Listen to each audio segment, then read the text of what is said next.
Hello everybody and welcome to my fan vlog. I'm gutted but I'm not surprised, and it's the sad thing about tonight. It really is. It is the first time that Manchester United have finished bottom of their Champions League group since the 2005-2006 season. Another record broken, and not in the good sense. And I just want to start off by saying Copenhagen, congrats to them obviously for getting through the group. They came second. They beat Galatasaray 1-0. But I want to get up this stat. FC Copenhagen's turnover in 2022 was $37.07 million. In October, Man United posted record revenues of £648.4 million. And Copenhagen have more than what Manchester United have to get through the group stage. And people can talk about Onana costing us. Of course he has in certain scenarios, absolutely. But Man United still should have been able to get through this Champions League group. I'm gutted, but it just kind of sums up our season. I feel like our season was over in the first couple of months, really, of this coming season. But I clung on to hope, I clung on to something, and something never came. And we have Anfield at the weekend. Luke Shaw and Harry Maguire both come off injured, two really important players for Manchester United. Bruno got the yellow card, so he can't be involved. I really do worry for us. I really do worry for us on Sunday, and I worry for Erik ten Hag as well, because I know people are going to blame Ten Hag. I know people are going to talk about Ten Hag, and they're going to have discourse about it, and absolutely that should be the case. Erik ten Hag does not get out of this scot-free. Questions need to be asked, and questions need to be asked why Manchester United look like they can't hit a barn door, look like they can't score. We could have played for another 90 minutes tonight and we wouldn't have scored. It was an okay performance against Bayern Munich, but Bayern Munich never really got out of second gear. Okay, we stayed quite defensively compact, but it's a must-win game, and all we can muster up is one shot on target at Old Trafford. I get Bayern Munich are a good team, but they also just got beat 5-1 at the weekend. They're a good team, but Manchester United should be able to give more. I remember there was times at Old Trafford when it'd get to injury time, the board would come up and it'd say the number of how much minutes we've got left, and there was just a sense that Man United were going to do something. Man United were going to be able to pull something out the bag. Today, the atmosphere was flat. Everybody knew that Man United weren't going to do anything. Everybody knew we weren't going to score, because that's the way. We just don't look like scoring. We're not exciting in the slightest. And of course, you talk about Erik ten Hag, the substitutions. I get there's not much of a bench. There's a pretty poor bench, really. But I think the personnel that he changed wasn't right. It's McTominay again lasting 90 minutes. I get he can score you a goal, but he was poor in the midfield. He barely gets a touch. He goes missing. His role is he's playing up front with Højlund 1 minute, next minute we're caught in the transition, and I'm not just blaming McTominay because the whole squad as a whole isn't good enough, but I wish Erik ten Hag would take more risks. Kobbie Mainoo should have been on for McTominay second half. Mainoo, for me, when he came on, okay, there wasn't much that he could do with the way that the game was going. It seemed like we were quite comfortable with going out of Europe with about 10 minutes to go. The team were fighting first half, and they continued to fight, but we just couldn't muster anything up. But Kobbie Mainoo, he came on, and I feel like he did more in 5 minutes, passing-wise, than all the players did in the whole game that they were on. And I feel like Erik ten Hag does need to take a few more risks. Okay, Scott McTominay can score you a goal. Why isn't he used as a super sub then? This is just one example, because I'm not going in on one player. The team as a whole has just not been good enough throughout the season, really. And in the Champions League is where we've been able to score our most goals, probably our best performances, despite some, obviously, errors from Onana that have cost us. But today we just couldn't muster up anything, really anything. And the fact that we have Maguire injured, who's been our most informed player over the past couple of months, really, and Luke Shaw, our strongest left back, who's just kind of coming back into the team after being out for so long, both go off injured and probably going to miss Anfield. It really is devastating. It's another injuries to add to the list, another muscle injuries. I mean, I get every team has injuries, but how many are Manchester United getting? So of course Erik ten Hag needs to be looked at, but I look at the squad, I look at the bench, and I know we've got a lot of injuries, and we've spent 400 million, which is a wild thing, but you look and there's so much averageness. You look at the team and I think that is a poor showing for Manchester United. There's some great players. I think there's players that are more than good enough to play for Man United throughout the squad, but there's so many that aren't, and there's so much there that isn't good enough. Like, Højlund's the only option to play up front tonight, the only option. And I like Højlund. I feel like Manchester United fans need to get behind him. He's 20 years old, people forget that. He's adapting to the league, he's adapting to the team, physically good. You can see there's so much potential, but there's already so much pressure on him.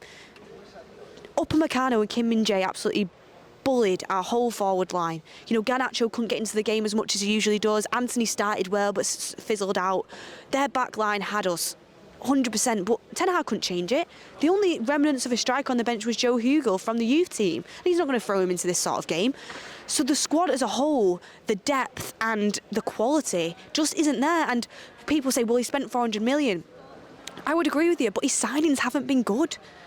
They've not been so far, and I wanted them to be. But if you look at his signings as a whole, they've not been good. You can think of the likes of Casemiro last year was a great signing. You look at the likes of Lisandro Martinez. I think everybody here can say Lisandro Martinez is a great player. But then you look at other players. I think Rasmus Højlund's got so much potential, but to put the whole Manchester United forward line on his shoulders at 20 years old, which is what you do when you go and pay that sort of fee for him, he's just never going to end well, I don't think. And I think Højlund will end well, but I'm saying this season people expect so much from a player that's 20 years old coming over from Serie A. I think he's a great player, by the way. I'm glad we signed him. I think he's got so much potential. But we needed more. We should have bought Harry Kane and Højlund. Genuinely, that is what Manchester United needed this summer. How many times have we sat here and said, going into a summer transfer window, we need a striker, we need a centre-back, we need a right-back, we need a midfielder. It feels like it's every single year. And this conversation keeps going, and people say, well, you could put Harry Kane in this team and he won't get the opportunities. Okay, I understand that. But you do need someone to go alongside Højlund. You need someone to carry the workload. You really do. And then you look at Mason Mount. Okay, he's not really had a fair showing in the team. Yeah, so we'll have to wait and see on him. You look at Onana, and so far he's been disappointing. A lot of people saying we never should have let go of De Gea. I still think it was the right decision to let go of De Gea, but the Onana replacement as a whole, at the moment, isn't looking like it's the right replacement. We'll see what happens in the future. I mean, Erik ten Hag hasn't started playing the style of play that we thought we'd see with Onana, so that's one that's yet to be judged, but so far it's not looking good. You look at Amrabat, did all right tonight, done okay in some games, but doesn't look like anything special. Then you look across, I mean, at other signings, Johnny Evans, he's done his best, but I don't even, him himself wouldn't have think he would be playing this many minutes when he came in. So you look at Anthony for the price tag, it's just not there. I think I've seen he's got 1 assist, no goals in his last 25 games for Man United. That's not good enough as a forward player. 22, should have been bought for 40 million, had time to settle in, not so much weight on his shoulders as well. So we're not making the first team signings that we need to make. And this is what happens when you spend 400 million on a whim with no structure above you. There's no structure. It seems like Erik ten Hag was just given a checkbook and they've said, you know, go out and buy who you want. Managers, of course, should have input. Of course they should. But Erik ten Hag's job isn't manager, director of football and scout. His job is to be Manchester United manager. He needs to have a proper good director of football ahead of him. Really quality scouts going out scouting the best talent.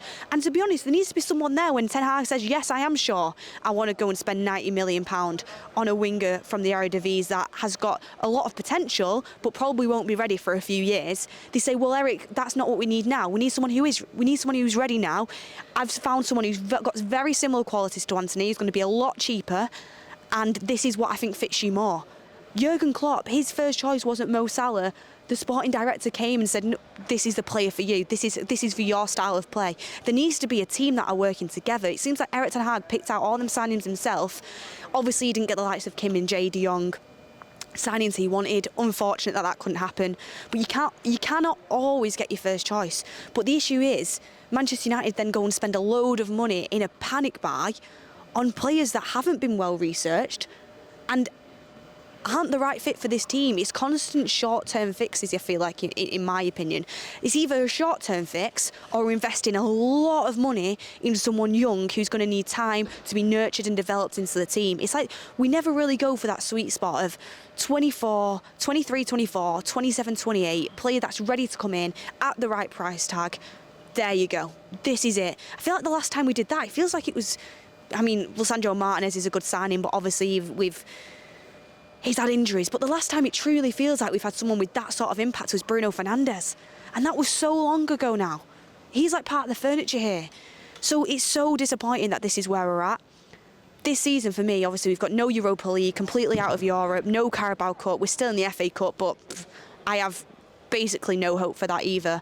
I'm just hoping these players can work on the training ground and with Erik ten Hag, and we can see something to start to improve. A lot of people calling for Erik ten Hag out. I'm not one of them. I think we need to stick with a manager. We need to see it in for the long haul. It's going to get worse before it gets better, in my opinion. I mean, can it get any worse? We're out of Europe. I don't really see us getting top 4 this season. Getting Europa League is going to be a tough one as well, if when you look at all the teams around us. I just hope that having time out of Europe will give us as a team and Erik ten Hag the time in the training ground to really implement his methods. I mean, everybody saw that video of the rondos going round of the Ajax team compared to Man United's team.